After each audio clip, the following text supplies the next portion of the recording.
Supongamos que el día de mañana se va a acabar la Tierra y alguien nos toma una foto cuando yo estaba grabando. Yo no me di cuenta, pero en la toma sale eso. Los famosos corredores ovni, que son reales. Así es la famosa autopsia de Ray Santilli, que no se trataba de algo real. Investigadores tienen los restos de ovnis, que pudo tener un contacto telepático presuntamente con ese ser extraterrestre. Pudiera tratarse de una civilización que vivió en el desierto, llegada de alguna parte del universo, que tenemos elementos en Latinoamérica de que realmente hay algo que ha sobrevolado las grandes ciudades. ¿Qué es esto? Porque al final de cuentas creo que en las profundidades hay muchas especies que realmente no conocemos. Yo no dudo que sean cuerpos de algo. Esos seres extraterrestres seríamos nosotros del futuro. El principal mensaje que yo he encontrado en el contactismo es: el amor es la solución a todo.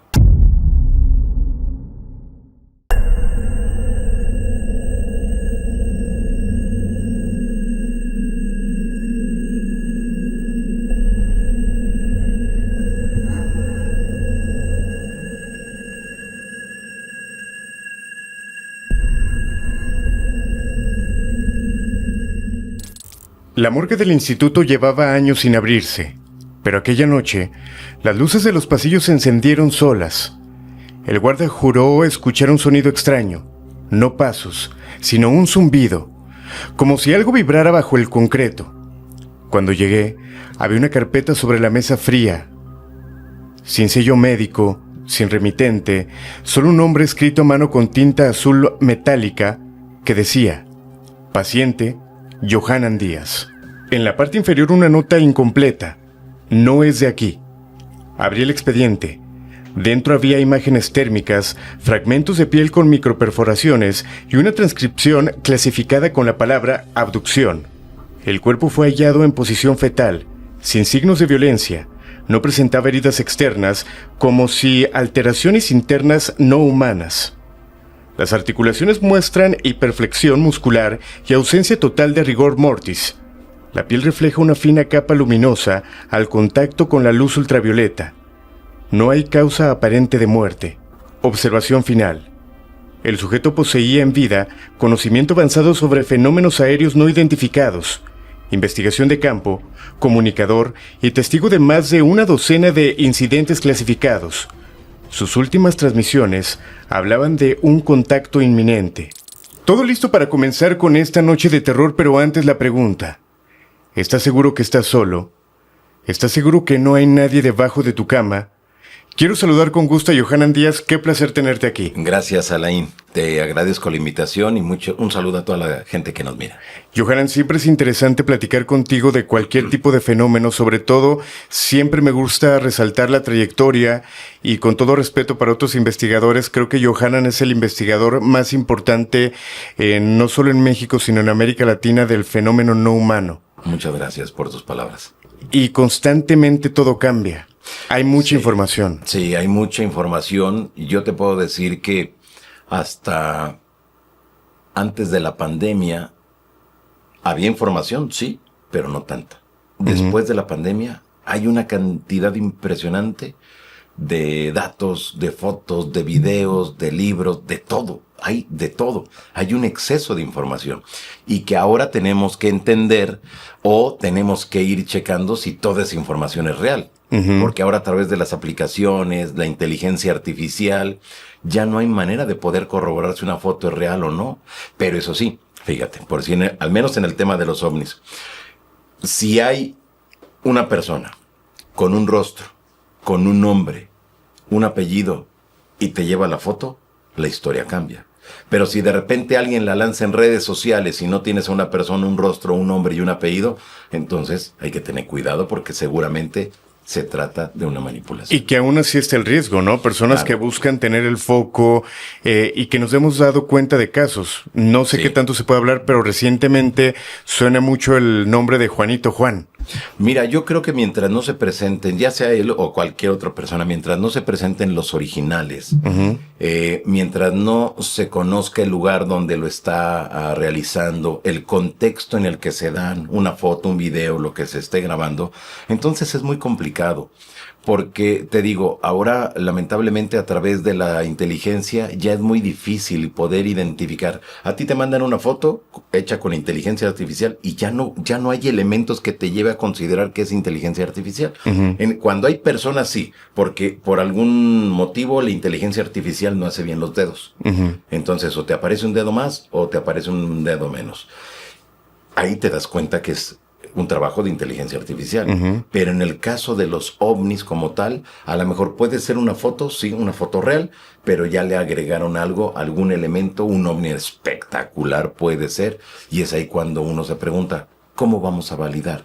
Pero sí hay los elementos para validarlos. Pero te digo, mientras no estén los originales, va a ser muy complicado que puedas investigar, mandar a analizar, determinar si esto es real o si es parte de una manipulación. Porque cuando nosotros tomamos una foto o un video, queda un archivo. Y en ese archivo es el alma prácticamente de la fotografía. Te dice cuándo, a qué hora, qué tipo de apertura, qué tipo de celular, todo. Viene el alma de la fotografía. Es como el registro. Pero si no tienes eso, no tienes la manera de determinar si fue alterada esa imagen. Porque tú la puedes ver muy bonita. Pero en la realidad, ¿fue así? ¿O ya fue alterada esa evidencia? Totalmente. Antes de continuar y por protocolo, te voy a pedir que utilices los guantes. Honestamente no sé si te quede porque... Tengo mano grande. Exactamente, o yo tengo la mano muy chiquita. Pero bueno, entonces, justamente antes, platicar un poquito de tus proyectos, sí, de tus redes. Conocemos también estos estudios que recientemente se abrieron y que siguen creciendo y que hay muchos proyectos ahí. Platícame un poquito antes de comenzar. Así es, fíjate que tuve la oportunidad de poner un estudio de grabación junto con mi esposa Lourdes Gómez y mi socia de la agencia de turismo, Rocío Alvarado. Entonces hemos creado un concepto que se llama Insólita Labs, que ya la agencia de turismo venimos trabajando desde el año 2009. Hacemos viajes en toda la República Mexicana, pero siempre del misterio, nada más del misterio. Y por un lado teníamos las oficinas de la agencia de turismo, por otro lado estaba el podcast, entonces era un rollo estar de un lado para otro. Entonces lo que hicimos ahora, juntar todo en una sola oficina, y hemos puesto las nuevas instalaciones de la Insólita Labs, que se llama así, donde, bueno, estamos grabando, ya en estos momentos van a ser 8 podcasts en total. Al aire ya está, el de la Insólita Experiencia, que es el primero realmente, pero son en vivos. Y es un podcast que yo amo mucho porque es un podcast que me abrió la puerta al mundo. No con ese podcast, sino con el canal de Insólita Experiencia. He viajado por todo el mundo, he entrevistado una cantidad impresionante de gente, he hecho congresos, conferencias, presentaciones, campamentos, y es como el origen de todo lo que tengo ahora. Después llegó Noche de Lluvia, con Lourdes Gómez, que afortunadamente se ha logrado posicionar dentro de los primeros lugares en redes sociales. Tenemos Encuentros Extraordinarios, que es el mío, todos los miércoles a las 10 de la mañana. Está Invitado a lo Desconocido, que es con Armando Bonilla y Osvaldo, los jueves a las 10 de la mañana. Ahorita vamos a estrenar, bueno, ya se acaba de estrenar, vamos a tener 3 estrenos. Uno de ellos es con Chuy Campos. Buenísimo. Sí. Tú ya lo has tenido aquí. Sí, es un genio. Sí, es un antropólogo, pero que está abocado a darle seguimiento a las leyendas, a las historias, todo. Él se autodenomina fantasmólogo. Es alucinante todo el conocimiento que tiene. Y cómo aterriza la información que de repente de un historiador es lo complicado, ¿no? Que no es habitual, no es normal. Entonces, bueno, pues es Historias y Fantasmas, así se llama su podcast, que ya se estrenó, que afortunadamente le ha ido muy bien. Tenemos otro con Driel Molmont, que te lo voy a recomendar porque es un personaje del ocultismo. Todo lo que tiene que ver con ocultismo, espiritismo, es alucinante. Entonces, bueno, su podcast se llama La Luz del Ocultismo, que también le ha ido muy bien. Y tenemos otro que ya has tenido aquí, a Osvaldo Torres, que su podcast es Relatos de lo Prohibido. Entonces son 3 nuevos podcasts que hemos lanzado en cuanto a lo paranormal. Pero tenemos otro que es con Sixto Paz, el reconocido contactado con seres extraterrestres del Perú. Ok. Tenemos la primera temporada consiste en 26 capítulos que ya están todos grabados. Entonces, la primera semana de noviembre se ha estrenado y bueno, pues va a ser algo alucinante porque ya vienen este paquetito de podcast, ¿no? Y es de las figuras Sixto Paz más importantes a nivel internacional. Sí, que lo tienes que entrevistar ahora que viene a México. Vamos a hacer una serie de actividades y ojalá tengas oportunidad para que lo puedas conocer, lo puedas entrevistar y que tu auditorio lo conozca. Y a lo que voy con esto es el tener especialistas, a personas que realmente tienen el conocimiento, que han leído, que han estudiado, que han viajado, que conocen realmente de lo que están hablando, porque ahora lamentablemente a través de las redes sociales sí hay muchos podcasts, hay mucha gente muy importante a través de TikTok, a través de Instagram, pero no siempre tienen toda la información. Pero imagínate entonces, tienes a personajes estudiados, gente que sabe y conoce realmente de lo que está hablando y que te va a proporcionar una buena información de lo que tú necesitas saber. Entonces eso es lo que consiste Insólita Labs. Y te voy a dar una primicia porque dicen que no vale siempre una entrevista si no hay una primicia. Ok. Que viene uno que se va a llamar Los Chulitos del Misterio. Ajá. Y Los Chulitos del Misterio es Lourdes Gómez y un servidor. Vamos a tener un podcast para debatir. Porque, mira, toda la gente piensa que como Lourdes es mi esposa, siempre estamos de acuerdo en los temas. No es así. Las peleas van a ser más orgánicas. Sí. Los debates. Y la gente las va a ver. Mira, me tocó en una entrevista con Jordi Rosado Ajá. y Martí Gareda, que yo les decía, yo nunca... Lourdes no quiere entrevistas cuando yo estoy, o sea, que estemos juntos, y a mí no me gusta dar entrevistas cuando ella está. No se puede, porque ella no me deja hablar o yo no la dejo hablar. No, pues empezamos a discutir en plena entrevista. Ajá. Y ellos sacadísimos de onda, pero al final se empezaron a reír como diciendo, ¿pero qué está pasando aquí? ¿Por qué? Y nosotros pensábamos que siempre están de acuerdo con los temas. No. Voy a ser indiscreto. Me tocó en un meet and greet, bueno, nos tocó, Ajá. donde nosotros estábamos sentados, de repente llegan los invitados estelares que era Johanan y Lourdes. Ajá. Iban ustedes platicando de un tema. Recientemente también lo platicaba con Lourdes, que era sobre el Vaticano, el nuevo Papa. Ah, sí. Y Lourdes iba súper preocupada por lo que estaba pasando, lo platicaba contigo y tú se lo debatías. Y nosotros fue estar ya cuando llegaron las alitas, estar comiendo alitas, viendo Exacto. su plática, escuchándola. Sí. Así es, porque no siempre estamos de acuerdo. No, la mayoría de veces no. O ella no está de acuerdo conmigo o yo no estoy de acuerdo con ella, pero argumentamos el por qué. No nada más, no te creo. No. Mira, yo creo que la cosa va por aquí, va por allá, hay que tomar en consideración esto, aquello. Pero ya cuando te das cuenta y como tú te quedas así como diciendo, oh, qué bien, qué interesante. Uh-huh. Así se quedan las personas luego en ocasiones cuando nos escuchan.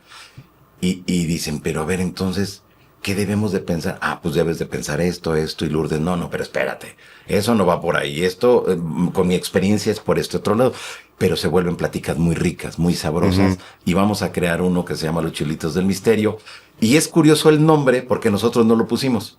Ajá. Lo puso la misma gente de la Insólita Experiencia, porque un día en una entrevista estábamos discutiendo y de repente todos dijeron, ay, pues los chulitos y los chulitos. Y yo le dije a Lourdes, ay, pues es que tú, no, creo que ella me lo dijo a mí, es que tú te haces el chulito en España es aquel que está como que el que presume, el que está así como que se hace el muy interesante, creo que sería. Y de ahí se quedó, porque toda la gente dijo, sí, que se llama Los Chulitos del Misterio, y ya. Se quedó el nombre. Ok, seguramente les irá muy bien. Yo espero que sí, pero mira, son apuestas que hacemos y que ahora lo estamos nosotros con los compañeros y yo espero que nos vaya muy bien. El apoyo de ustedes siempre va a ser muy importante, el tuyo, el de Sombra, el de todos los compañeros, porque es la única manera en que entre todos podemos salir adelante en un mercado tan competitivo, donde todos los días aparecen 5 o 6 podcasts todos los días y donde hay un mercado de 2-3 millones de podcasts. Y dices, uy, ¿y qué vamos a ofrecer de diferente, no? Entonces es complicado, pero ahí estamos. Y que al final nadie tiene la verdad. De repente es exponerlo y que la gente saque propias conclusiones. Exactamente, es lo mejor de todo, ¿no? Johanan, hoy vamos a platicar acerca de este fenómeno y me llamaba la atención con lo que iniciábamos de las fotografías. Hoy con la tecnología, lo que se puede crear, llegan unas fotografías a manos de Johanan. ¿Cuál es el proceso de análisis? ¿Cómo lo trabajas tú? Te voy a explicar cómo se hacía antes y cómo se hace a la fecha. Ok. Antes te llegaba una fotografía en papel. Uh-huh. Se escaneaba, se mandaba a analizar con los especialistas para ver si no se trataba de una maqueta, si no había hilos. Se hacía una serie de investigación en el lugar de los hechos para determinar si había un árbol, el tamaño del objeto. Era todo más rústico. Uh-huh. Pero siempre había especialistas. Después llega la era digital y en la era digital ya son los archivos digitales que se los mandas al especialista y el especialista lo que va a ir viendo es capa por capa. Es decir, en una fotografía siempre vamos a tener, si tú me estás viendo de allá para acá, ustedes que me ven de allá para acá, es en una primera, en un primer plano está el hombro de Alain. En un segundo plano está tu micro. En un tercer plano está la lámpara. Y en una cuarta está y luego estoy yo. Esas son las capas que componen nuestra realidad, viéndola en una fotografía.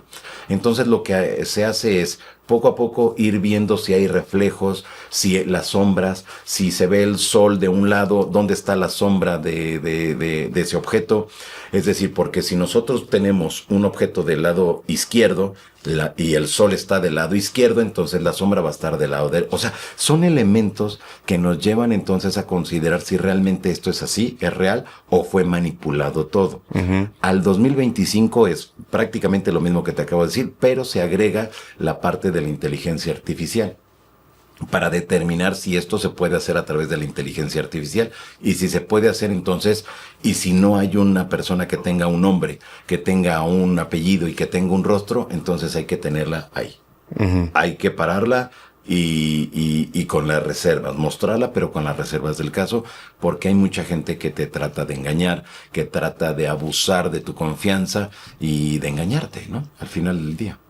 O sea, la inteligencia artificial juega un papel importante ya sea a favor o en contra. Sí, porque es lo que nos va a ayudar para determinar algunas cosas, ¿no? Algunas cosas, no el todo. Ajá. Ahorita que hablas de inteligencia artificial, hay una persona que seguramente conoces. Si no quieres que la mencione, parpadea 2 veces. Ubicas a Ledrak. Creo que es Ledrak. No lo ubico. No sé si esté pronunciando más su nombre. Parpadea 2 veces. Pero creo que trabajaba mucho con Maussan, con History Channel, analizando este tipo de videos. Ah, ok. Esta persona está apoyando mucho a Claudio Yarto, que seguramente conoce a Claudio Yarto. Sí, claro. Que tiene miles de videos. Sabes que a lo mejor sí conozco, sé que más o menos quién es la persona, pero yo no lo conozco con su nombre artístico, sino con su nombre real, pues. Ajá, okay. No recuerdo cuál es su nombre. Pero bueno, esta persona nos enseñaba, por ejemplo, de los videos de Claudio Yarto, si se veía algún objeto, él con inteligencia artificial le daba un proceso y ya se veía la navecita bien bonita. Que yo dije, ok, es que una cosa es que te ayude como a llenar esos píxeles y otra cosa es que te dé ya una nave que a lo mejor no puede ser real. O sea, claro. Es muy complejo también este punto. Claro, mira, yo en ese aspecto veo que sí, muchas personas en la República Mexicana lo están haciendo, que una imagen que se vea borrosa la meten a la inteligencia artificial y a ver qué resulta, ¿no? Y que en ocasiones son unos objetos que dices, wow, pero en la realidad yo no creo que sea así, porque ya sería algo más elaborado, ya sería algo más como que no sé, ya sería como una invasión, ¿no? Si realmente eso fuera totalmente así como se está planteando. Pero no, yo no creo que sea una opción. Mira, porque hay fotografías. Si tú tomas una foto en un parque donde haya pájaros y demás, vas a ver que hay un barrido del pájaro. Si tú lo metes a la inteligencia artificial, te va a dar una estructura sólida, pero con una tendencia hacia como si fuera algo, una nave. No es así, es un pájaro. Mucha gente se enoja cuando a mí me mandan sus fotografías y les digo, ¿saben qué? Es el barrido de un pájaro, o es un mosco, o es una mosca, o es una mariposa. La gente se ofende, la gente me insulta, porque dice, ¿cómo es posible que tú te dediques a la investigación y que me estés negando la nave interplanetaria que viene de la civilización no sé qué, que hace tantos años luz para llegar? Dije, espere, si esto es una foto nada más, esta foto a partir de una foto, tú no puedes determinar que se trate de una civilización pleyadiana, arturiana, siriana. No. Y menos que te están dando un mensaje a partir de una foto, ¿no? Que ahorita te voy a platicar algo en torno a las personas que defienden a capa y espada también cualquier tipo de fenómeno. Pero para no moverme poquito del caso de Claudio Yarto, ¿lo has analizado? ¿Es real? Porque yo tuve la oportunidad de estar en su casa. No, yo no he estado en su casa, o sea, lo conozco, no lo he entrevistado hasta el momento, pero me llama mucho la atención y creo que sí puede puede verse muchas cosas interesantes de los materiales que ha presentado. A partir de la década de los 90, surgió un grupo de investigación del cielo que se llamaron los Vigilantes del Cielo, que era un grupo de trabajo que apoyaba a Jaime Maussan para todo el proceso en la década de los 90. Eran personas con cámaras de video que se subían a la azotea o estaban en la calle o desde la terraza mirando el cielo, captando todo aquello que fuera anómalo. Cuando ellos ya lo tenían, entonces se lo mandaban, cuando eran cosas impresionantes, se lo mandaban a Jaime, se hacían los respectivos estudios y ya. Esos grupos siguieron avanzando con el tiempo, siguen todavía a la fecha, pero fíjate a lo que voy, que coincide y que va de la mano con lo que está haciendo Claudio. Que ellos pusieron cámaras de vigilancia prácticamente las 24 horas. Y ahí comenzamos a ver que había corredores ovni. Los corredores ovni son aquellos lugares como si fuera una autopista para que estos objetos voladores anómalos se aparezcan. Y haz de cuenta que pasan uno para acá, uno para allá, pero todos los días son las mismas rutas que utilizan estos objetos en determinados instantes. Es decir, tú tienes tu carro, tú utilizas una vía para llegar a algún lugar, a comprar al supermercado. Haz de cuenta que es eso. Una es en la parte de arriba, o había objetos que pasaban por abajo, había otros objetos que se cruzaban en diagonal, pero era lo mismo, se repite y se repite y se repite. Eso fue a finales de los 90 y ya llegando al 2000, corroboramos que en muchas partes de la Ciudad de México están esos corredores ovni, que así se llaman, corredores ovni. Y Claudio, como está ahí, tiene su cámara, los está grabando, es un corredor ovni. Totalmente. Sí, desde luego, sí existe, es real, es auténtico.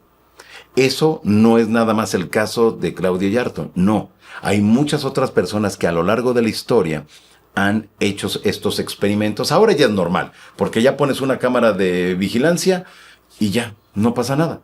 Antes no, antes era tu cámara, tu videocámara, estar al pendiente de que la cinta pues no se acabara antes de tiempo, ¿no? O sea, que la tenías que parar, la sacabas, ponías otra y así sucesivamente. Pero ahora es más sencillo hacerlo. Johanan, antes me gustaría mostrarte este fragmento de la entrevista con Claudio Yarto y ahorita te muestro más material, ¿te parece? Perfecto. Ahí va el helicóptero pasando por la zona periférica, el periférico de los objetos voladores, porque para donde va este helicóptero y ven ese edificio más grande que es de Mítica, ahorita lo van a ver, ahí va, eso me tapa el popo. Y para acá está el Istla, ahí se alcanza a ver el Istla, y esta es la cordillerita, y es como el caminito, stop. El truco, como le hago yo aquí para que se alcancen a ver al 100, es abro completo la pantalla y en la visualización me voy a la velocidad de reproducción a la mitad. Me voy a voltear, me voy a quitar el lente vengador y le vamos a dar. Y yo me voy aquí, bajándole aquí el volumen para no oír nada, y le empezamos a buscar. Es más, lo vamos a ver en velocidad normal. Así es como le hacemos aquí, lo pongo en velocidad normal y vamos a ver si sucede algo. Aquí pasó el primero. Y usted dice, ¿dónde pasó? Esa es la mirada del señor Yarto. Ahí lo tenemos del lado derecho, arriba, y aquí está su primer objeto de la banda. Lo regresamos acá para que lo puedan ver mejor. Lo vamos a subir. 5 segundos, ahí está la muestra, padrino. Aquí pasan todo el tiempo. Y lo dejamos correr. ¿Vio la velocidad? Vamos a ver si nos hacen el honor estos señores. Les pedimos.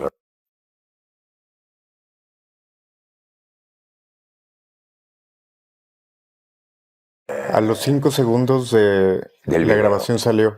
Sí, aquí está el otro. Mira, aquí está. Aquí está el siguiente, que se encuentra, si yo le quito aquí cancelar, está en el minuto 1:33, ¿no? Ya cuando se tardan tanto, digo, ¿por qué se tardaron tanto? Así como tenemos 4K, podemos acercarnos y te darás cuenta que tenemos aquí. ¿Una esfera? Una esfera. Ok. Él me envía un video Ok. de la ocasión que estuve en su casa. Es el ajusco, ¿no? Ajá. Bueno, no, creo que nada más es la captura. Y se puede ver ok. esto. Ahorita lo vamos a poner en pantalla mira, para que la gente claro. lo vea. Son los ovnis alargados, sí, sí, sí. Es que son tubos. Los que él, bueno, de los materiales que he visto de él, la mayoría son tubos. ¿Qué son? No lo sé. Bueno, aquí vamos, mira, aquí rápido. En la parte inferior tenemos lo que es el ajusco, ¿no? Es ese. Vemos ahí un piquito que es el famoso pico del águila, que todo el mundo quiere llegar hasta ahí porque es la parte más alta del ajusco. Vemos las nubes. Estos dos elementos, las nubes y el cerro, nos sirven de referencia para saber si un objeto, cuando ya sea un video o una fotografía, sobre todo en el video para determinar si se mueve a la izquierda, derecha, si sube, si baja, lo que esté haciendo, las evoluciones que esté realizando.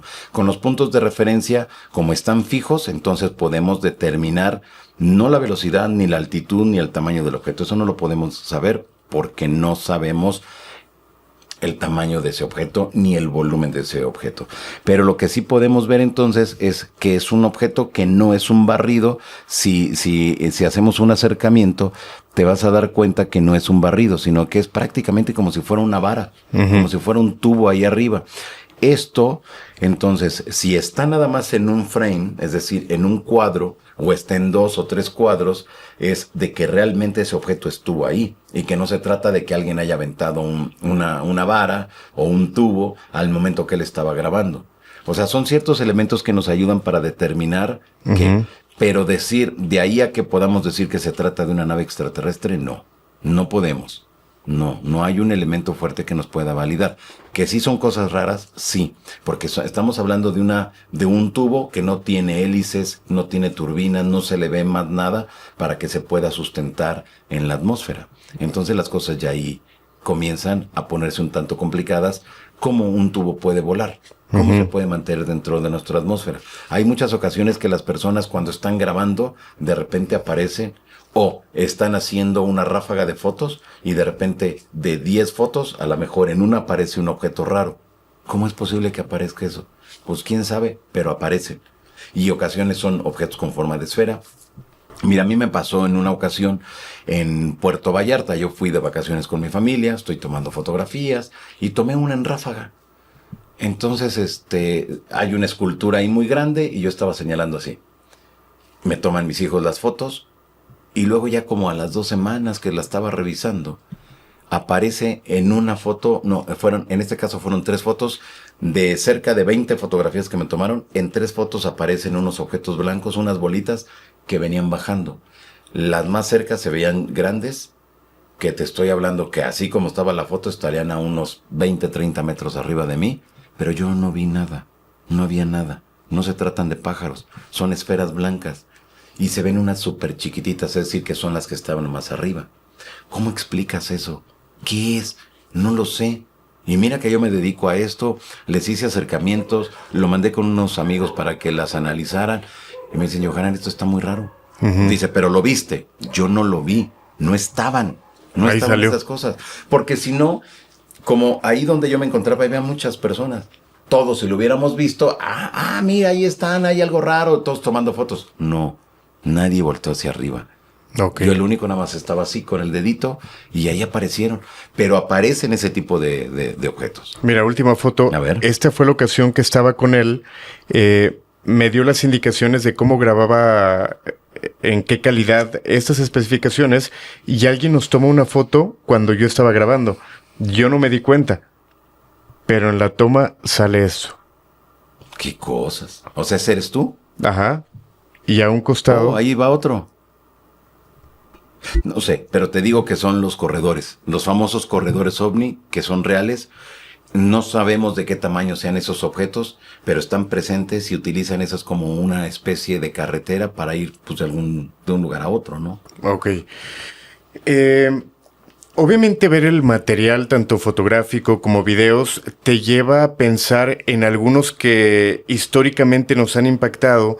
No me gustaría entrar, por ejemplo, al caso Roswell, que hay mucho material, Sí. pero hay una autopsia que es muy conocida y que muchos crecimos con esa autopsia pensando en que era una autopsia Auténtica. totalmente real. No voy a decir ahorita si sí o no, es ahora sí que tu trabajo. Imaginemos que en esta plancha está este alien.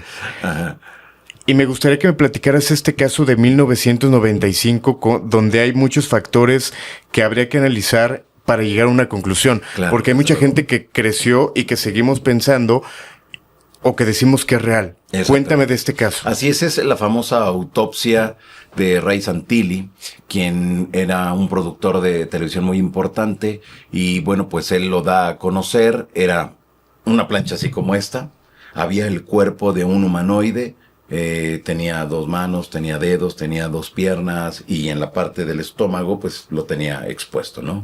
Porque le estaban haciendo una autopsia. Se dijo en 1995 que era la prueba irrefutable de, hasta donde recuerdo, del caso de Roswell, de esos seres que habían recuperado de la nave que se estrelló allá en Nuevo México, en 1947. Y cuando eso se da a conocer, bueno, fue un boom a nivel internacional, porque era el video del momento, se hizo viral, que en ese momento no existía la palabra viral como tal, pero sí fue muy comentado en noticiarios, revistas, periódicos, y bueno, fue un boom tremebundo. Cuando esto sucede, déjame decirte que desde luego comenzaron a salir personas quienes decían, exactamente ese es el cuerpo, ese es el famoso ser que de esa autopsia. Y tenemos entonces ahí, bueno, ahí estamos viendo la parte de la pierna que estaba ahí. Bueno, a ver si pueden poner esas imágenes y vean ustedes que es muy parecido a una persona. Las investigaciones comenzaron a arrojar de que se trataba no de un extraterrestre, sino de una persona con ciertas mutaciones o con ciertas diferencias genéticas que no tenían nada que ver con seres extraterrestres. A partir de ese momento, bueno, pues estuvo en el ojo de huracán esta filmación, hasta que apenas hace unos años resultó que no se trataba de algo real, que había sido algo recreado para engañar y para hacer como una ilustración de lo que hubiera podido ser esos presuntos extraterrestres. Y mi lágrima. Y tu lagrimita, sí. Pero bueno, no aportó realmente gran cosa a la investigación. Hizo mucho ruido mediático, sí, pero realmente no había un elemento que pudiera validar porque se analizó la filmación. Porque ahora, bueno, antes eran los videos, ahora ya es todo digital. No. En la década de los 40, 50 era el film, la película. Se analizó, se determinó que no había ningún elemento, coincidía, creo que la marca era Kodak, con el número de registro y los numeritos que llevaba la cinta, coincidía con el año, el cable de teléfono se aseguraba que no, porque ese cable de teléfono había sido 10 años más adelante. O sea, se creo que analizó también el todo. reloj, o sea, varios factores Exacto. que había, ¿no? Sí, hasta que ya de repente, con el paso de los años, yo creo que quienes son los dueños de los derechos de ese material dijeron, ya, pues vamos a decir la verdad, ¿no? Y ya salió ahí, como que se filtró la información y dijeron, no, pues se trató de que no era auténtica, ¿no? Hasta ahí yo me quedé. Porque ya no le di seguimiento cuando ya me di cuenta, o cuando comenzaron todas las investigaciones y no coincidían muchos elementos. Era un desgaste no necesario. No tenía ningún sentido. No tenía ningún sentido, entonces yo le dejé de dar seguimiento. Hubo muchos compañeros en México que continuaron dándole seguimiento, pero realmente a partir de lo que ellos investigaron no se pudo llegar a gran conclusión. ¿Por qué? Pues porque no tenías el elemento, no tenías la filmación, no tenías como que mayor acceso para determinar si sí o no. Era a partir de lo que te venían presentando. Entonces no, pero no es la única. Déjame decirte y déjenme decirles que no ha sido la única. Esta fue la que alborotó a todo el planeta, la que nos cambió la forma de pensar de que ellos, los extraterrestres, ya estaban entre nosotros y que les estaban abriendo para sacarle y ver qué es lo que tenían allá adentro, ¿no? Pero tenemos uno que es el estrellamiento de un ovni en Kalahari, que esto fue allá en África, donde, bueno, pues un objeto cae porque Estados Unidos estaba haciendo algunos entrenamientos con algunos misiles, estaban en labores de como que, ¿qué pasaría si se produjera un movimiento armado o si hubiera una guerra? Entonces, dentro de los operativos y dentro de los entrenamientos, utilizaron ciertos elementos balísticos y bueno, pues alguno tocó a este objeto, cae, al momento que van, recuperan a los seres, los mandan a Estados Unidos, recuperan la nave, limpian la zona y lo mandan igual a la Unión Americana. ¿Qué es lo que sucede? Que después se sabe que uno de estos seres extraterrestres quedó en vida, que llegó todavía a la base allá en la Unión Americana y hubo un agente que pudo tener un contacto telepático presuntamente con ese ser extraterrestre. Lo empieza a cuestionar. Entonces lo empieza a cuestionar y es ahí cuando este ser le dice que venían de un planeta muy lejano, que estaban acá. Está el archivo de la entrevista. Sí. Durante la década de los 90 fue un archivo que se manejaba como en el mundo, en el mercado negro, en el bajo mundo. Es como ahora la Deep Web. Ajá. Es algo así, pero en ese momento eran videos. Entonces todo era así por debajo del agua, y fue una entrevista, desde luego se ve al ser, pero el ser pues no habla. No, porque era todo de manera así como telepática con el agente, y el agente le hizo una entrevista así muy larga, y donde este ser iba explicando por qué andaban acá, que venían como que a hacer investigaciones de nuestro planeta, que venían en son de paz, que ellos no querían ningún problema con nadie. Palabras más, palabras menos. Y luego este señor que se llamaba Víctor, pues hizo famoso a nivel mundial, porque había entrevistado a un extraterrestre. ¿Podemos ver el video? Sí. En internet lo podemos encontrar. Ok, este archivo que estamos viendo es real. Es lo que se dijo que había desclasificado y que los investigadores OVNI habían recibido de alguien de Sudáfrica. Haz de cuenta que alguien de los militares se aseguraría estaba indignado el trato que le habían dado a los extraterrestres, se asegura que los habían golpeado, que los maltrataban, que en todo momento era algo muy, muy fuerte y muy violento, y que esos seres, o ese ser estaba muy tranquilo y que lo que deseaba era como que estar bien e irse a su lugar de origen. Imagínate que hubiera pasado en México, ¿no? Que le encontraron restos de Tehuacán en los ojos. Tehuacán, sal, no, imagínate nada más. Ok, creo que... Y ese archivo, perdón, Alain, ese archivo que estamos mirando, se mandó una serie de documentos a diversos investigadores a nivel mundial. Esto no fue solamente en Sudáfrica. Se aseguraba que estaban indignados algunos elementos militares y que lo habían mandado a los investigadores. Cuando los investigadores comienzan a revisar la información, era un caso que nadie conocía. Era un caso que vieron que había sellos, que había firmas, que había nombres. Entonces empezaron a investigar. Y cuando comenzaron a investigar, ante la cerrazón de las autoridades, se dieron cuenta que efectivamente, pues era auténtico todo lo que había ocurrido. Es un caso muy importante porque, bueno, todos pensamos y siempre es ese. Es este. Es ese. Es esa es la que se hizo viral en su momento, es algo que se dice que fue auténtica, que es real, entonces, pero no se supo más, no hay mayor información. O sea, quedó inconclusa. Así es, porque como se asegura que se hizo el video, eran las cámaras de las áreas de inteligencia de los Estados Unidos, pues es normal, haz de cuenta, así como lo tienes tú, tenían al ser las cámaras para que quedara el registro de qué era lo que sucedía. Entonces, eso se filtró. Lograron sacar una copia de la base militar y fue la que se divulgó a algunos investigadores. Ok. Así es que no ha sido nada más el único. Realmente hay evidencias, hay documentación de varios casos donde estos seres han estado ahí, han estado muy cerca de los militares, de las áreas de inteligencia, en general de los humanos. Y por eso, si tú recuerdas que en años anteriores, los elementos de seguridad nacional en los Estados Unidos, ahora en estas desclasificaciones y en estas audiencias públicas con los legisladores estadounidenses, ellos hablan de que Estados Unidos tiene y ha recuperado tanto las naves como a los seres, y les nombra seres no humanos. Si es no humano, ¿qué es? ¿Un extraterrestre? Porque un no humano, pues es un perro, una vaca, una víbora, pero ellos lo clasifican para no entrar en mayor... Seres biológicos también le han nombrado, ¿no? Exactamente, sí. En la década de los 90, entidades biológicas anómalas, Ajá. que fue luego el nombre que se le asignó al chupacabras, para desmitificar y para que la gente no se burlara y lo viera de una manera seria a esta entidad, al chupacabras, que también se le dijo entidad biológica anómala. Bueno, tenemos entonces que dentro de la casuística a nivel internacional han sido muchos casos de estrellamientos, pero fíjate que hay algo bien interesante que yo encontré y que esto viene dentro de lo que es la parte de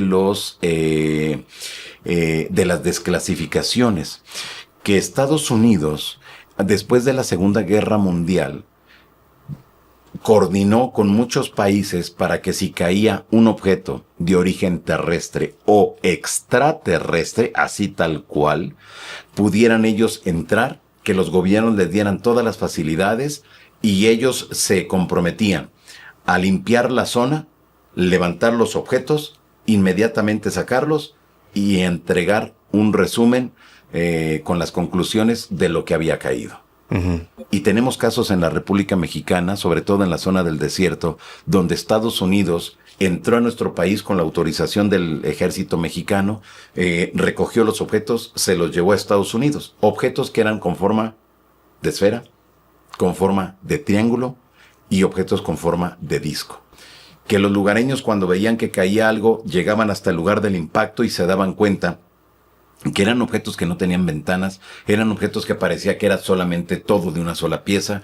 Llamaban a los militares mexicanos y decían, oigan, acaba de haber un estrellamiento, un avión, una avioneta se estrelló. Llegaban y se daban cuenta que no era una avioneta. El ejército mexicano, el siguiente paso era preguntar al ejército de los Estados Unidos mediante los canales que existen de comunicación entre ambos países, y les decían, y eso está en los memorándums. México decía, oigan, acaba de caer un objeto con estas características, ¿no será de ustedes? La respuesta es así. No, pero no se preocupen, nosotros vamos a recoger. Denos la autorización para poder entrar. Sí, vengan ustedes, llévense lo que quieran. Ok. Entraba el gobierno de Estados Unidos, los militares, recogían los objetos, limpiaban la zona y se lo llevan todo a las bases militares. Por eso Estados Unidos, ahora, cuando estas personas que han estado en las áreas de gobierno de mucha sensibilidad, que tiene que ver con las cuestiones de seguridad nacional, ellos dicen, nosotros tenemos los objetos, nosotros tenemos los restos, porque no fue uno, no son dos. En toda Latinoamérica, Estados Unidos siempre ha estado metido para recuperar a estos artefactos. Tenemos casos bien documentados en Perú, en Chile, Bolivia, Argentina, México, en Brasil, que están documentados los casos donde Estados Unidos ha llegado, se ha recuperado los objetos y se los ha llevado. ¿Dónde están las conclusiones? No hay conclusiones porque nunca mandaron nada. Entonces es ahí cuando te das cuenta que tenemos los objetos y tenemos los cuerpos. Que la del 95 que ya mencionamos se hizo viral, sí, pero no te aportó mayor elementos. Uh-huh. No aportó absolutamente nada. Y yo creo que esa información se toma y se esconde. Sí, mira, anteriormente, ¿qué es lo que sucedía? Que te pongo un ejemplo de México. Caía un objeto, caía en el desierto. Los lugareños llamaban al ejército mexicano y luego el ejército mexicano llamaba al ejército de los Estados Unidos. Y ese era como el protocolo a seguir. Se llevaban los objetos y ya no teníamos mayor nada. Pero están los testimonios, están las versiones periodísticas, que eso también es muy importante, pero no hay más. No hay mayor elemento para nosotros determinar qué fue. Uh-huh. Pero sí, los testimonios es objetos con forma de esfera, como si fuera una canica o un balín, que era como lo describían en ese momento, o eran objetos triangulares, o eran objetos con forma de disco. Uh-huh. ¿Ante qué estamos? Ante una serie de hechos que el gobierno mexicano permitió que se los llevaran para no tener mayores problemas. Ah, es tuyo, llévatelo ya, entra por él, ándale, llévatelo, no quiero saber nada de eso. Pero nunca se tomaron las molestias en México para decir, a ver, esto cayó aquí, vamos a analizarlo nosotros. Y si es de ellos, bueno, en algún momento debe decir hecho en Estados Unidos o debe de tener un número de serie. Uh-huh. No sé, algo que denote que es tecnología estadounidense, pero nos dimos cuenta que no. que no tenía absolutamente nada. Ahora, seamos honestos, supongamos que esto es Estados Unidos, desde la parte militar, la parte gubernamental, el papel que tiene Estados Unidos como potencia mundial, no se puede dar el lujo de demostrar esa debilidad aérea o esa vulnerabilidad aérea de decir, ok, es que entró algo a nuestro cielo, a nuestro territorio aéreo. No lo van a reconocer. Porque es decirle a otros países con los que pudiera haber conflicto, es sencillo que puedan entrar. No van a demostrar eso. Por lo cual esa información siento que va a ser imposible. No sé qué ha pasado con, ahorita comentabas de las personas cercanas al gobierno y al ejército. En el caso de David Grush, ¿qué ha pasado con él? Si ha vuelto a dar declaraciones, si ya está escondido. No se ha escuchado ya nada. No, mira, lo que sucede es que han creado como grupos de investigación, tanto en el ámbito civil como en el militar y en el de la inteligencia, para que se dé a conocer. Mientras en Estados Unidos hay un grupo que está pugnando para que se libere y se haga conciencia de que el ser humano no está solo y que tenemos los restos tanto de los seres como de los objetos, que Estados Unidos se aseguraría ha utilizado una cosa que se llama retroingeniería, es decir, a partir de algo que ya está construido, como desbaratarlo para ver cómo funciona y aplicarlo en algo de nuestra vida diaria. Uh-huh. De ahí se asegura que salió el rayo láser, de ahí se asegura que salieron algunos componentes de los relojes digitales, uh-huh, entre muchas otras cosas. Y que dentro de esa línea tecnológica o de evolución tecnológica que tenía el ser humano, a partir de esa recuperación y de esa retroingeniería, se da un disparo muy alto en la tecnología, que nadie se lo puede explicar. Muchos asegurarían que se trata de eso, porque entonces recuperaste una tecnología, la abriste, supiste cómo funcionaba y ahora la estás aplicando a diversas cosas de la vida diaria. Y que coinciden las fechas, ¿no? El caso Roswell, 47. Posteriormente, no sé si 2 años, no recuerdo exactamente, pero sale la fibra óptica, o sea, diferentes cosas que coinciden, pero perfecto, ¿no? Exactamente, entonces es lo que se aseguraría que por ahí va ese asuntillo. Pero cuando tú ves ya de manera general la implicación, la casuística ovni en torno a esos estrellamientos, te das cuenta, bueno, de hecho yo tengo un pedazo de un ovni de Ubatuba.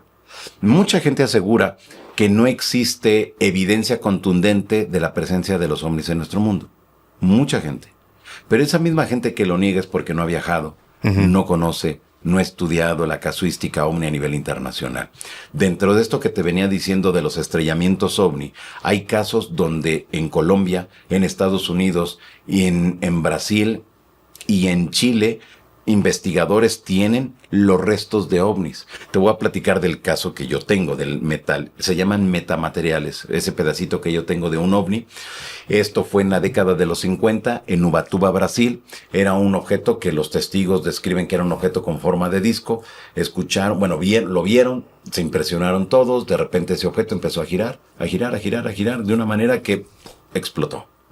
Los restos de ese ovni comenzaron a caer en la playa, en el mar, en algunas lanchas, en algunos yates, y pues algunas personas pues lo aventaron al mar y otros lo guardaron.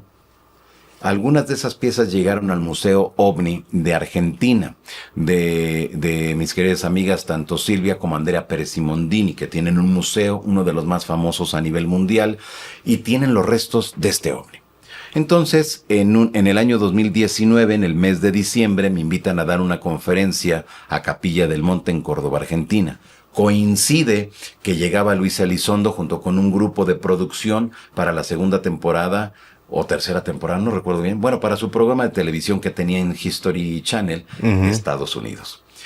Él llegó buscando los metamateriales, él llegó entrevistando a los militares, él llegó asegurando que él ya no trabajaba dentro de la milicia, pero compañeros tanto de Argentina como del Perú solicitaron que a partir de sus documentos checaran dentro de lo banco de datos o no sé cómo sea que manejen los gobiernos, y arrojó de que eran personas que estaban en activo. El camarógrafo, el asistente, todos eran personas del área de inteligencia de los Estados Unidos, que fueron y recorrieron Latinoamérica detrás de estos objetos. Entonces, en ese contexto, a mí me invita, tanto Silvia como Andrea, para que fuera testigo, porque le iban a entregar un pedazo de ese metamaterial a Luis Elizondo para que se lo llevara a Estados Unidos para su investigación. Eso era el objetivo. Entonces, como coincide que yo estaba ahí, coincide de que yo iba a ir al Museo OVNI para entrevistar tanto a Silvia como a Andrea, pues me dijeron, te invitamos para que seas testigo de lo que vamos a hacer. ¿Qué es lo que sucede, Alain? Haz de cuenta, en una mesa de madera, sacan uno de estos fragmentos, lo tuve en mi mano, es una piedra así grande, metálica, que no pesa, así grande. Entonces le meten el esmeril, llaman a una persona para que le meta el esmeril y el esmeril no lo podía cortar. Entonces la pieza se empezó a calentar. Lo que nosotros pensamos que la pieza sí iba a empezar a calentar, pues no se calentó, pero sí quemó la mesa. Es algo muy curioso porque tú la podías agarrar, estaba un poco caliente desde luego por la fricción del esmeril, pero la mesa se quemó. Pero tú mientras tanto no te quemabas. Empezó a oler alcohol. Haz de cuenta que alguien abrió alcohol y lo roció. El objeto estaba desprendiendo un olor a alcohol. Y dices, qué curioso. Entonces fui testigo de cómo tardó mucho en que rebanarlo el esmeril, pero lo logró. Y una de esas rebabas o un pedacito de eso que quedó, me lo regalan a mí. Y eso ya fue en otro momento, en otro viaje. Yo les llevé piezas de la zona del silencio, meteoritos y todo, para que lo expusieran ahí en su museo.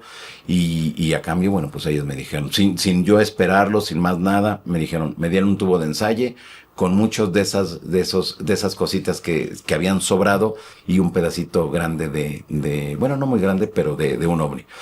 Y ahí está. Es decir, que tenemos elementos en Latinoamérica de que realmente hay algo que ha sobrevolado las grandes ciudades y que están los elementos que Estados Unidos está buscando. Después, con el tiempo, nos dimos cuenta que Luis Elizondo fue y se entrevistó con muchas otras personas que tenían también los metamateriales.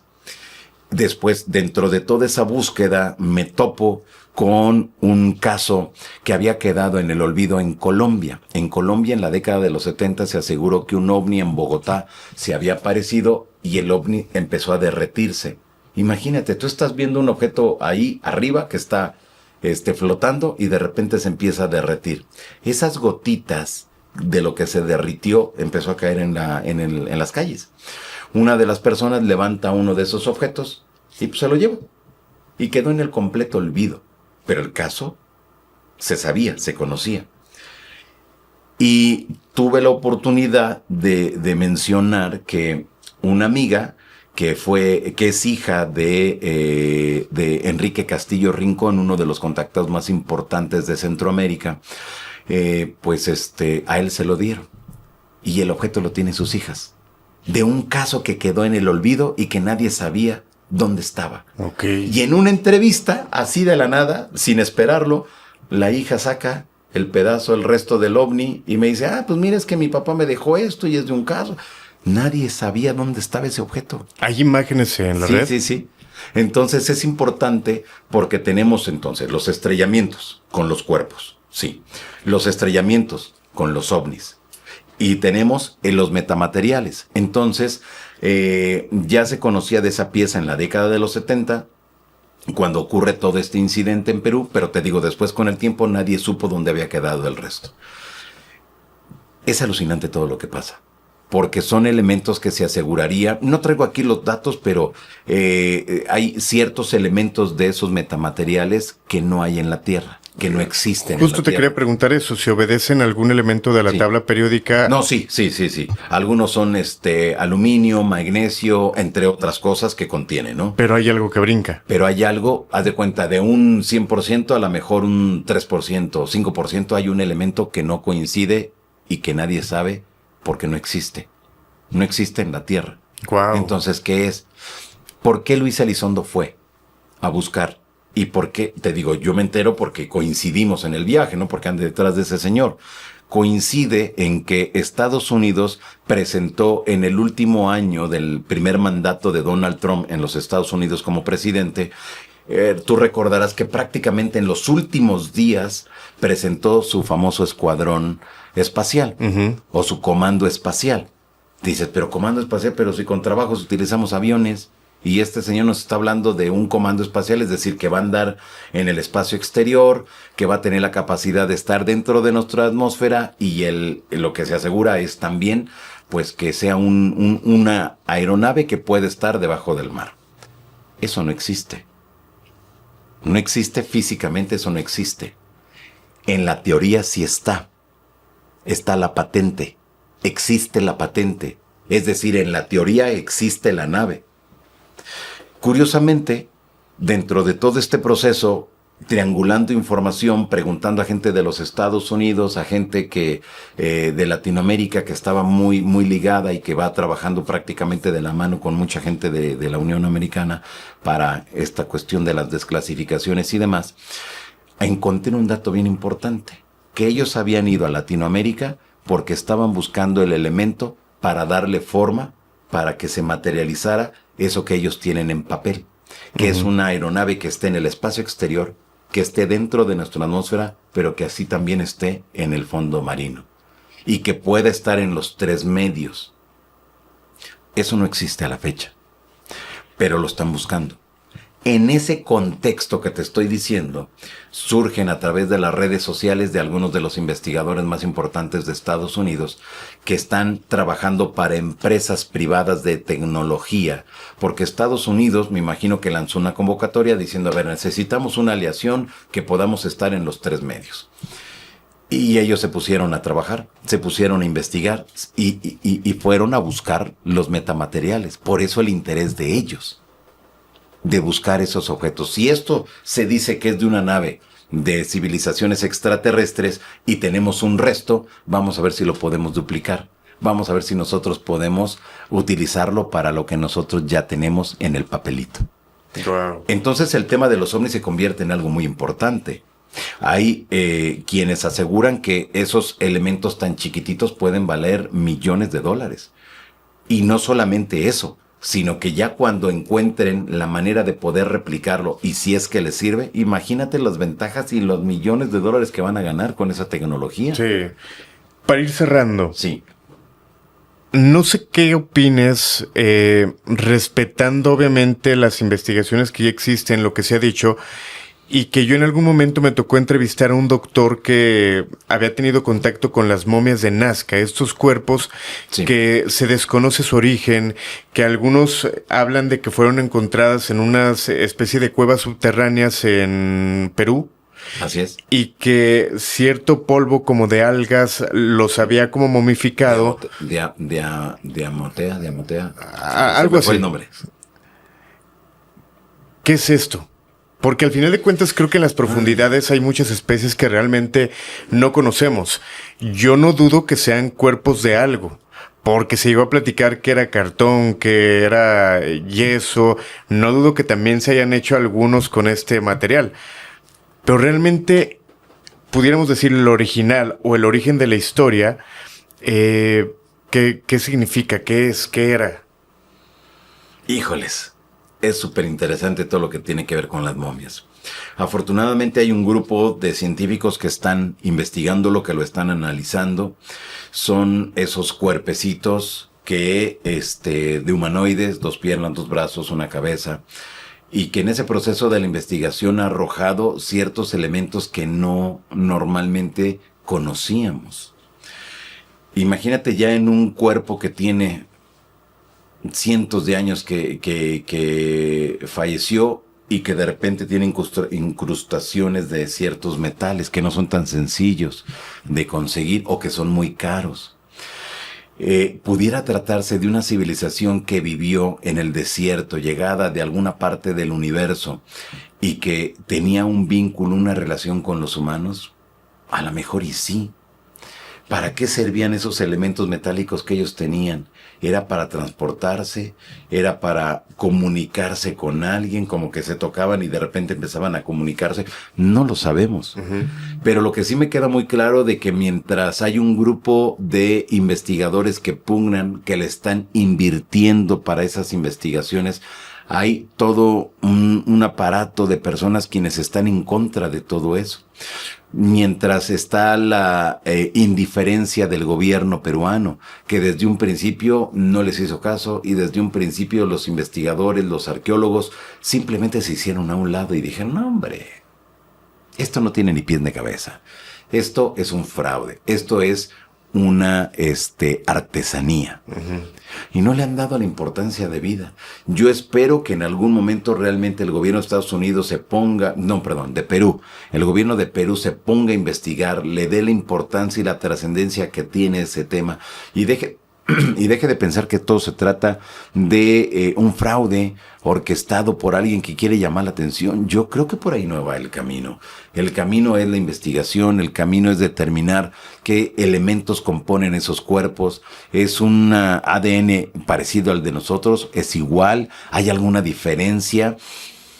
No sé, Alain, pero es impresionante ya cuando estás frente a esos cuerpos y te das cuenta que mucha gente dice y los critica porque son, según se asegurarían, cuerpos de armado con retacería de varios animales.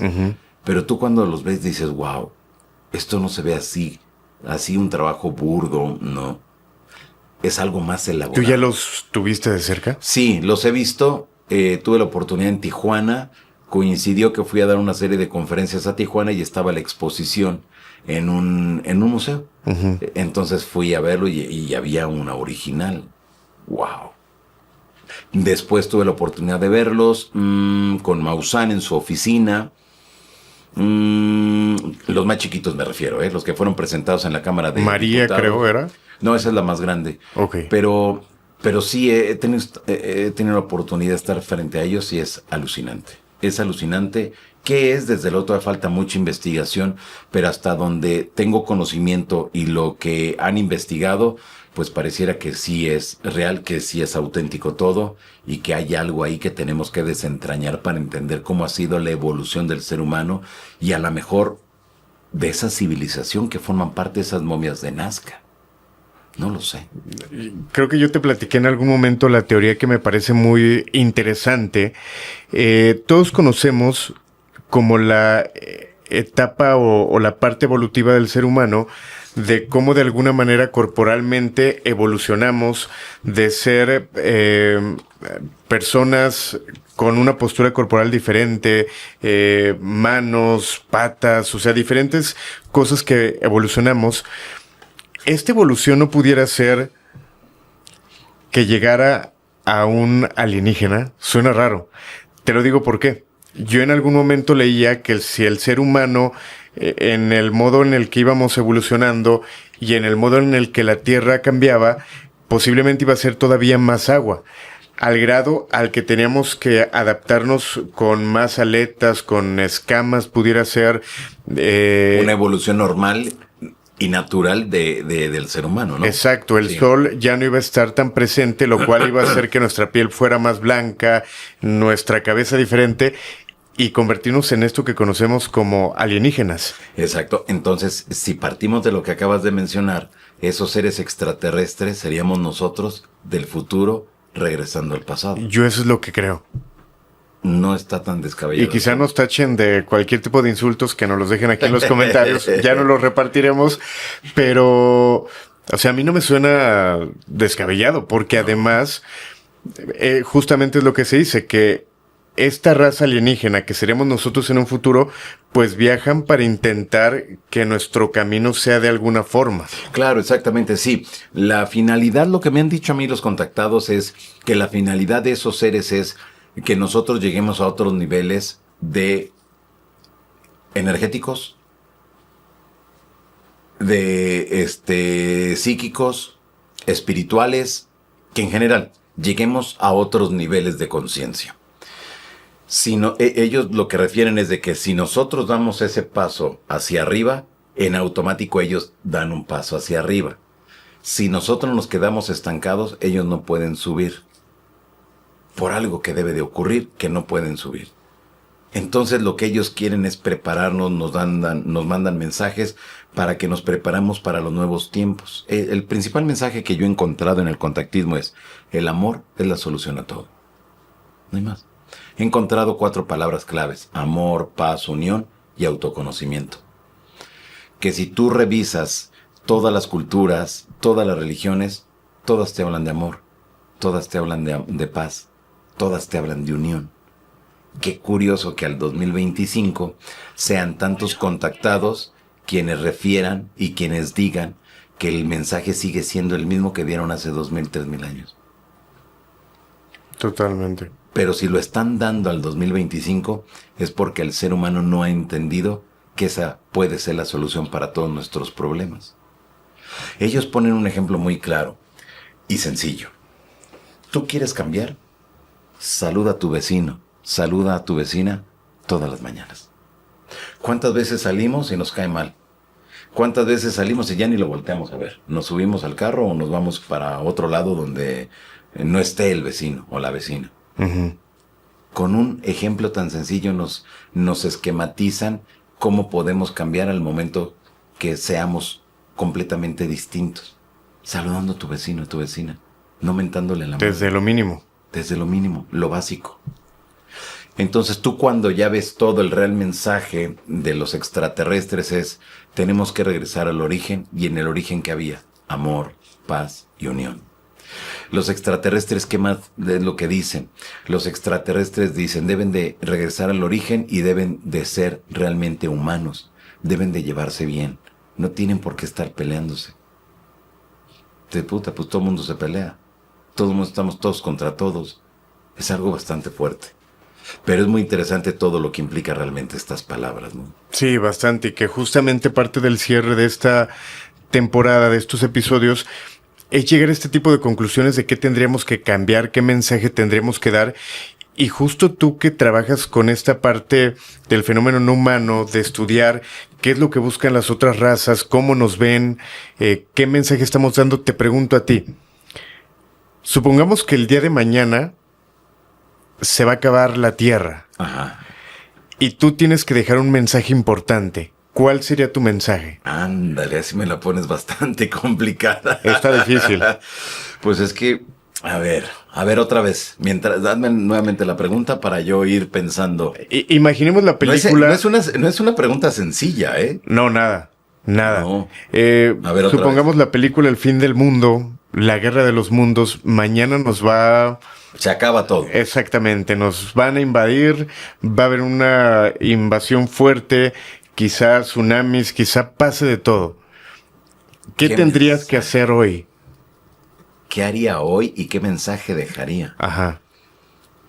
Híjole, quién sabe, está muy fuerte. Está difícil. Porque bueno, seguramente si esa misma pregunta se la lanzamos a toda la gente que nos mira, pues tienen hijos.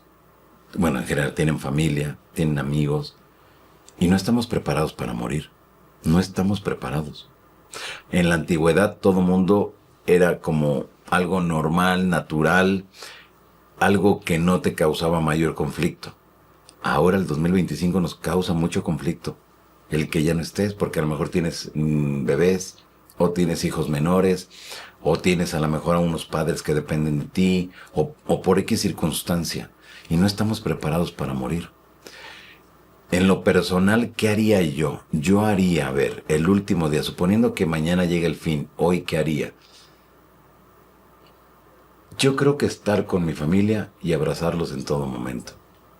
Yo creo que sería eso.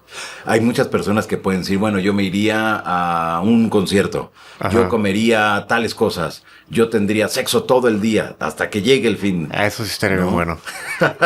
Digo, nada más como paréntesis. O a lo mejor mucha gente dice, pues yo quiero dormir nada más. Ajá. En mi caso yo creo que sería eso. Estar con mi familia, abrazarlos mucho y decirles a lo mejor lo tanto que los amo. ¿Qué mensaje dejaría? Que a lo mejor quien llegue a descifrar ese mensaje que yo deje, que a lo mejor erradiquen toda la agresividad. Y a lo mejor me convertiría, fíjate, aquí creo que, o sea, estoy pensando, estoy hablando y pensando a su vez, pero en voz alta, Creo que aquí dejaríamos un mensaje que han dejado los extraterrestres. En el sentido de que, espérame, lo estoy estructurando, sí, ya sí, dije, sí. no es una pregunta sencilla, El hecho de que el amor, la paz y la unión es lo que realmente va a esa civilización, les va a ayudar para no cometer los mismos errores que nosotros. Si tú te das cuenta a lo largo de la historia, la agresividad, las guerras, siempre han estado presentes. Pero si esa nueva civilización que está partiendo de cero llega a descifrar eso y encuentran que la agresividad no es el camino, que es el amor, a lo mejor iba a ser una civilización completamente distinta. Mira, te voy a platicar rápidamente. Hay un contactado que habló con un viajero del futuro. Esto sucedió en la década de los 60 en Sinaloa. Este ser extraterrestre, no es extraterrestre, este viajero del tiempo era del año 2080. No. Ahí no me acuerdo de qué año, pero es de un año muy adelante. Llega este señor, se contacta, le empieza a platicar que venía del futuro y dentro de todo lo que le dijo, hay algo que a mí me voló la cabeza. Él le describió que había una especie como de museos donde estaban las bombas y los armamentos que habían destruido la humanidad.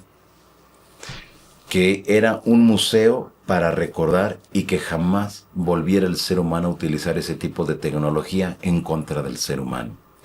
Que había ocurrido prácticamente la extinción de la especie humana sobre la faz de la Tierra, pero que se habían salvado unos cuantos y que para no cometer los mismos errores tenían eso como un presente de lo que no tenían que hacer. Y era una civilización que vivía feliz, contenta, que no había el asunto del dinero, que era todo para todos. Y dices, qué fuerte, si esto es real, si esto es auténtico, porque nos damos cuenta entonces que el ser humano no aprende, no entiende que la agresividad no es el camino, que el que detones bombas nucleares o bombas de cualquier tipo, el que dispares una pistola en contra de alguien más, no es el camino y no nos lleva a nada. Pues ahí está, tenemos el ejemplo que ante esa política de abrazos, no balazos, fue peor. No sirvió. ¿Por qué? Porque el ser humano es así, su naturaleza es agresiva, su naturaleza es así. Entonces, creo que dejaría esas palabras. A lo mejor y no me entienden, a lo mejor no saben ni de qué diablos está escrito ahí. Pero sí dejaría eso para que no cometieran los mismos errores que nosotros. Ok, fíjate que me acordé muy rápido. Había un video de unas personas, época actual, que estaban enterrando objetos extraños con metales, para que si en unos miles de años la siguiente civilización lo encontrara, pues dijera, ah, caray, ¿qué es esto? ¿Cómo vivían nuestra raza anterior? Sin entenderlo. Y mucha gente dice, ok, ¿y no habrán hecho la civilización anterior, por ejemplo los egipcios, de dejar este tipo de artefactos, cosas que no tenían ningún uso para que la siguiente civilización lo encontrara y tenerlos pensando todo el tiempo, como estas torres de repente Claro, de aluminio que han aparecido? Me quedé pensando ahorita con lo que decías de esos mensajes que pueden quedar. Johanan, qué placer tenerte aquí en esta morgue abandonada, en esta nueva temporada. Siempre va a ser un gusto platicar contigo. No, hombre, gracias, Alain. Te agradezco mucho la invitación. Agradezco a todas las personas que se mantuvieron durante estos minutos. Y creo que es un tema alucinante, todo lo que implica el tema de los ovnis, el contactismo, los mensajes, todo. Así que, pues los invito para que estén bien informados, conozcan, empápense de todos estos temas, que cuando ustedes vean todo lo que implica, se van a sorprender. Totalmente. Con esto finalizamos. Agradecerle a toda la gente y obviamente invitar a que cheque todos los proyectos de Johanan, interesantes, ya los platicabas, pues que ahí se vayan a dar una vuelta. Sí, exactamente. Insólita Labs es la casa productora Y las redes sociales de un servidor es @JohananDíaz y mi video podcast se llama Encuentros Extraordinarios, Spotify y YouTube. Perfecto, ahí para Gracias. que lo chequen. Con esto nos despedimos, gracias a toda la gente que se conectó con nosotros, a todos los mensajes, al equipo de producción, a Jorge Zabalza, también a Alex en la edición. Mi nombre es Alain Luna y descansen, si es que pueden. El grito de la Llorona.